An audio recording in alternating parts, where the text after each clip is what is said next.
I found that nothing in life is worthwhile unless you take risks. Nothing.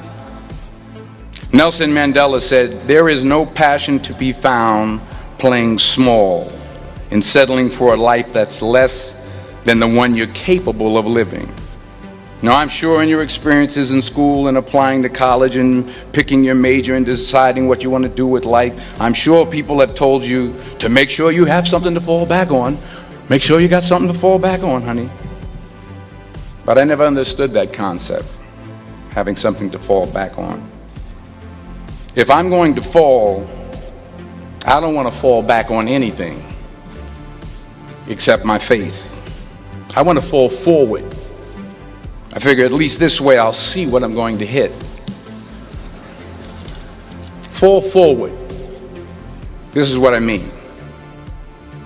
Reggie Jackson struck out 2,600 times in his career, the most in the history of baseball. But you don't hear about the strikeouts. People remember the home runs. Fall forward. Thomas Edison conducted 1,000 failed experiments. Did you know that? I didn't know that. Because the 1,001st was the light bulb. Fall forward. Every failed experiment is one step closer to success. You've got to take risks, and I'm sure you've probably heard that before, but I want to talk to you about why that's so important. I got 3 reasons, and then you can pick up your iPhones. First, you will fail at some point in your life. Accept it. You will lose. You will embarrass yourself. You will suck at something. There's no doubt about it. And I know that's probably not a traditional message for a graduation ceremony, but hey, I'm telling you, embrace it, because it's inevitable. And I should know. In the acting business, you fail all the time. Early on in my career, I auditioned for a part in a Broadway musical. Perfect role for me, I thought, except for the fact that I can't sing. So I'm in the wings, I'm about to go on stage, but the guy in front of me, he's singing like Pavarotti. He's just, and he's just going on and on and on, and I'm just shrinking. I'm getting smaller and smaller. So they say, "Oh, thank you very much, and you'll be hearing from us." So I come out with my little sheet music, and it was Just My Imagination by the Temptations. That's what I came up with. So I hand it to the accompanist, and she looks at it and looks at me and looks out at the director and was like, "All right." So I start, I'm going to sing. I'm like, "It's just my imagination once again, and they're coming away with me." And I'm not saying anything, so I'm thinking I'm getting better. So I just start getting into it. It was just my imagination. Running. They say, "Oh, yeah, thank you very much, Mr. Washington. Thank you." So I assumed I didn't get the job. But the next part of the audition, he called me back. The next part of the audition is the acting part of the audition. Now I'm like, hey, okay, maybe I can't sing, but I know I can act. So they pair me with this guy, and again, I didn't know about musical theater. And musical theater is big, so they can reach everyone all the way in the back of the stadium. And I'm more from a realistic, naturalistic kind of acting where you actually talk to the person next to you. So I don't know what my line was. My line was, "Well, hand me the cup." And his line was, "Well, I will hand you the cup, my dear. The cup will be there to be handed to you."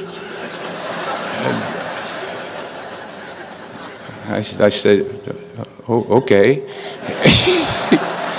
"Well, should I give you the cup back?" "Oh, yes, you should give it back to me, because that is my cup and it should be given back to me." I didn't get the job. But here's the thing. I didn't quit. I didn't fall back. I walked out of there to prepare for the next audition, and the next audition, and the next audition. I prayed. I prayed. And I prayed. But I continued to fail and fail and fail. But it didn't matter, because you know what? There's an old saying, you hang around the barbershop long enough, sooner or later you're going to get a haircut. So you will catch a break, and I did catch a break. Last year, I did a play called Fences on Broadway. Someone talked about it. Won the Tony Award. And I didn't have to sing, by the way. But here's the kicker. It was at the Court Theater. It was at the same theater that I failed that first audition 30 years prior.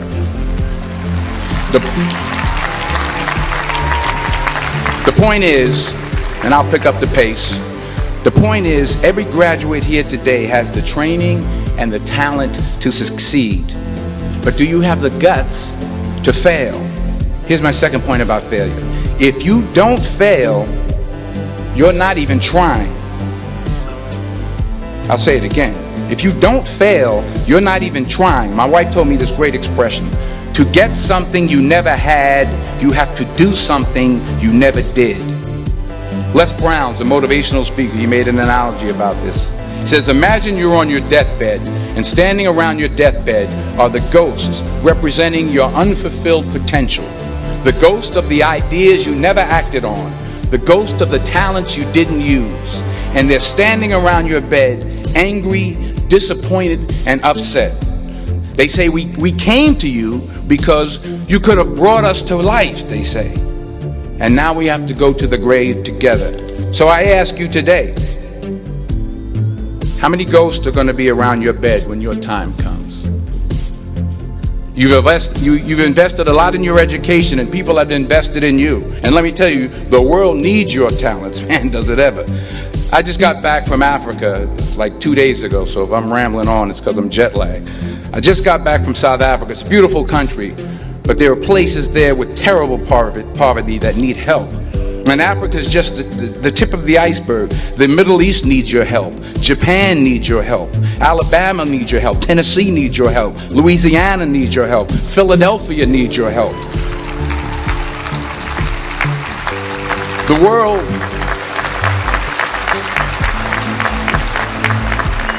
The world needs a lot, and we need it from you. We really do. We need it from you young people. I mean, I'm not speaking for the rest of us up here, but I know I'm getting a little grayer. We need it from you, the young people, because remember this. So you got to get out there. You got to give it everything you got, whether it's your time, your talent, your prayers, or your treasures. Because remember this. You will never see a U-Haul behind a hearse.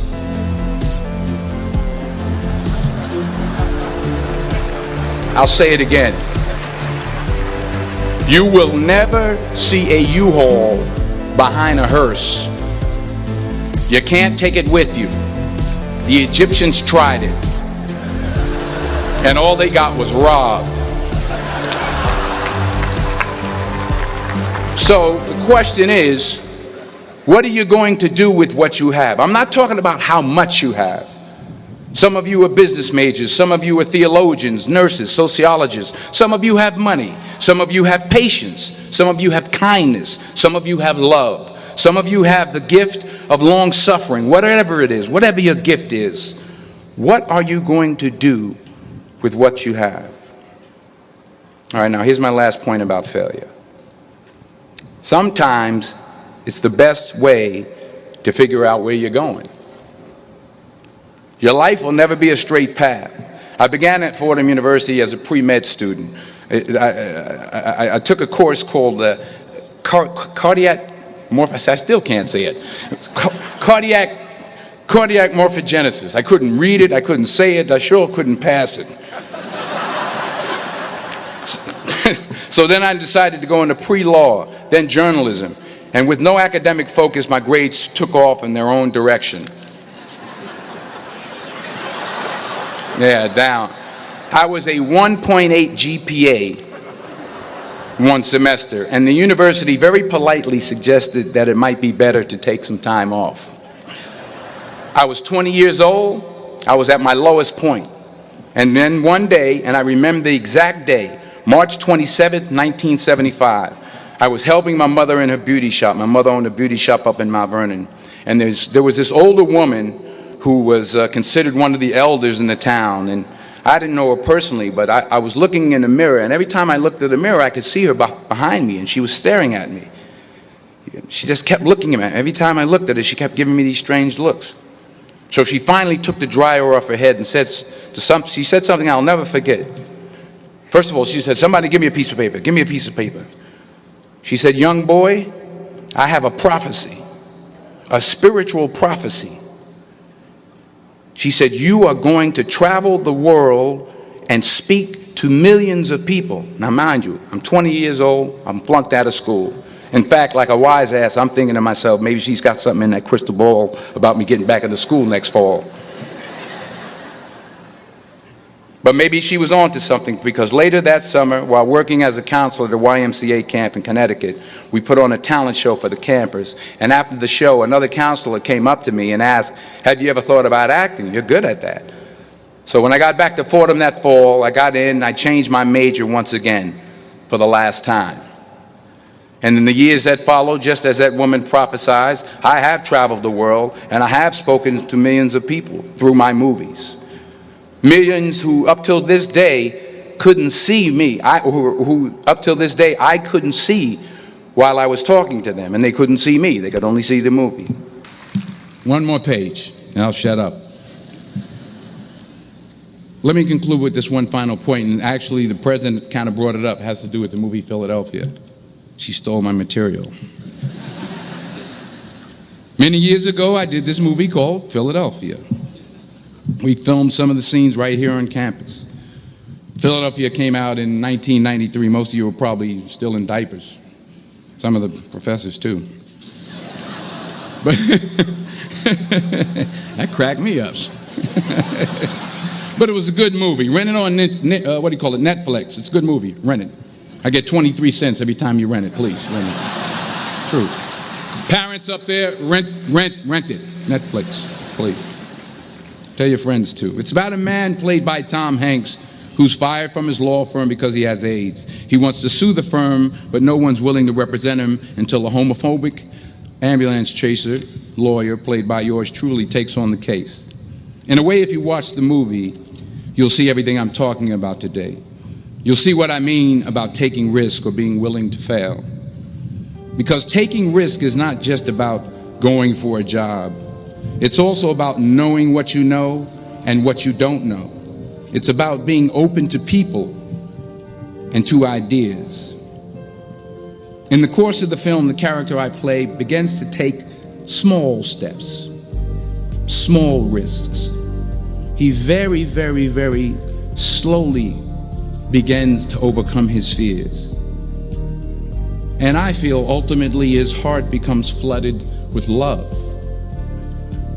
And I can't think of a better message as we send you off today. To not only take risks, but to be open to life, to accept new views, and to be open to new opinions. To be willing to speak at a commencement at one of the best universities in the country, even though you're scared stiff. While it may be frightening, it will also be rewarding. Because the chances you take, the people you meet, the people you love, the faith that you have, that's what's going to define you. So members of the class of 2011, this is your mission. When you leave the friendly confines of Philly, never be discouraged. Never hold back. Give everything you got. And when you fall throughout life, and maybe even tonight after a few many glasses of champagne, remember this: fall forward. Congratulations. I love you. God bless you. I respect you.